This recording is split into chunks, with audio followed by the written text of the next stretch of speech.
A ver, información oficial, ha dado cuenta de el gasto final al cierre del 2020. Se destinó para el sector salud, atención, para el sector salud, 6.618 millones.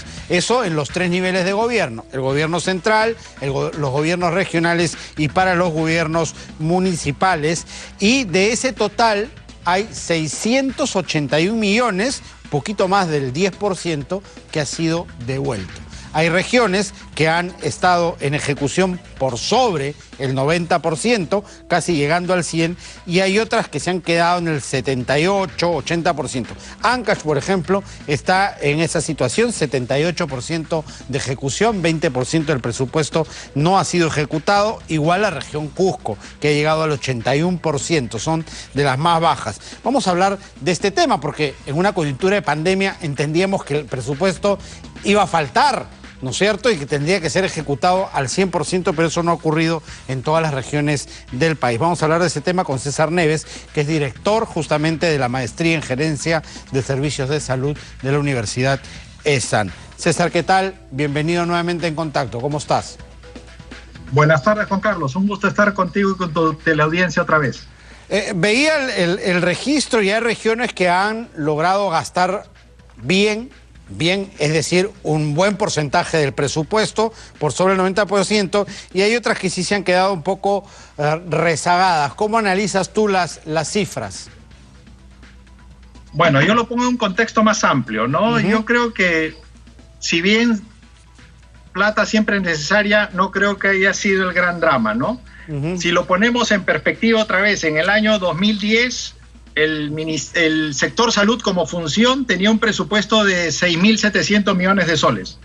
El año 2020 ha gastado 24.000 millones de soles. Como puedes ver, es casi 4 veces más, ¿sí? Y solamente en el año 2020 versus el año anterior, que el 2019, el ejecutado fue de 18.500 millones. El ejecutado en el 2020 fue 24.300 millones, o sea, un 32% más de dinero, ¿no?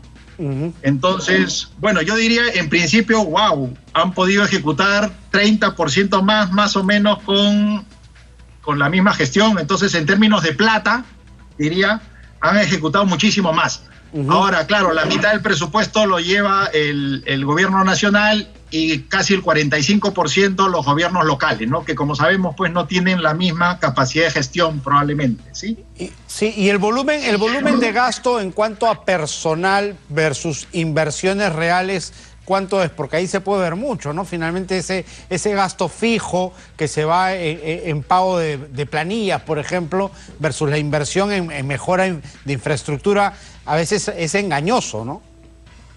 Sí, claro, fundamentalmente pues es el sector servicios, que es básicamente mano de obra, ¿no? Entonces es básicamente un gasto de personal, que es justamente el que da el servicio, ¿no? Y muy necesario. Para esta pandemia pues ha habido un incremento notable en la contratación de personal médico para suplir la mayor demanda y también para reemplazar a los médicos y enfermeras que tuvieron que irse a su casa por ser personal de riesgo, ¿no? Entonces han estado bajo mucho estrés el año pasado y probablemente este año también. Perfecto. Y en cuanto a calidad del gasto, ¿cómo estamos?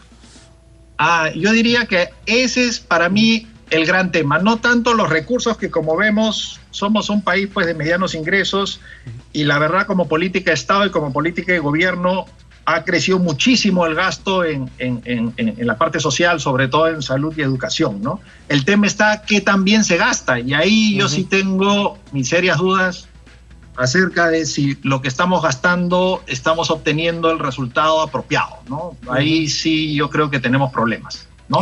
Vemos a muchos de las... para empezar, la asignación del gasto, ¿no? Si debería ir tanta proporción a la atención terciaria y secundaria y no a la atención primaria, para empezar, ¿no? Que eso ya lo han discutido muchos de los expertos en el tema, que debería priorizarse más bien los primeros niveles de atención para poder disminuir el impacto en la atención de más alta complejidad, que generalmente es escasa, más cara y más cara de reponer también. Sí, claro que sí. Es más, ahora se habla mucho de reactivarlas. ¿Qué tan reactivadas están las postas, los centros de salud, la medicina comunitaria? Sí, pues eso la verdad es que no ha tenido atención por muchos años, ¿no? Y ese es el gran problema, que nuestro sector salud sufre de la hospitalitis, ¿no? Que siempre las prioridades son los hospitales, lo cual no está mal, pero generalmente uno lo que trata de hacer es trabajar más la promoción, prevención y eventualmente descargar de atenciones simples a los hospitales, ¿no? Claro. Y ahí lamentablemente el trabajo no ha sido bueno y tampoco la población confía en la atención primaria. Entonces, cuando tiene alguna dolencia, alguna necesidad, se va de frente a hacer cola al hospital. Entonces, bueno, y no confía con razón, ¿no? Porque ha sido muy mala y desatendida, ¿no? No hay especialistas en las postas, no hay medicinas en las postas, entonces uno dice, ¿para qué pierdo mi tiempo yendo ahí? Voy de frente al hospital, que también tiene sus falencias, pero digamos que está en mejor nivel. Correcto, pero también no ayuda pues la altísima rotación que hay en la gestión del sector, ¿no es cierto? Creo que tenemos un ministro cada 6 meses y con ese nivel pues de rotación es imposible hacer un trabajo de mediano plazo como es fortalecer la atención primaria, que no es nada fácil tampoco, ¿sí? Entonces, cuando lamentablemente yo creo que lo que nos falta es la parte política ahí, ¿no? La parte de darle las prioridades del caso a una política de cambio en el sector, porque los que entran están en la emergencia nada más, pues si la emergencia es el hospital, más o menos. ¿Qué estructurarías tú como cambio para, pensando por ejemplo ya en el siguiente gobierno? No creo que en este se pueda cambiar mucho. No, es decir, en este no se puede cambiar mucho.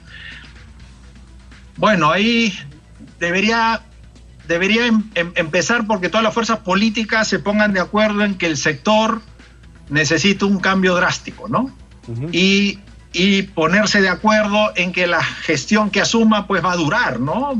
Un cambio de este tipo pues va a demorar tranquilamente 3 años, 5 años, tranquilamente, tranquilamente. Correcto. Entonces necesitas una gestión que esté al timón y que mantenga el rumbo, ¿no? Y las prioridades también, y sobre todo poner gente competente, ¿no? Y honesta, que es otro de los requisitos, ¿no? Y eso empieza desde arriba hasta abajo. Perfecto, César. Muchas gracias, como siempre. De nada, encantado. César Neves, director de la Maestría de Gerencia en Salud de ESAN, ha estado con nosotros. Cerramos así nuestro bloque económico.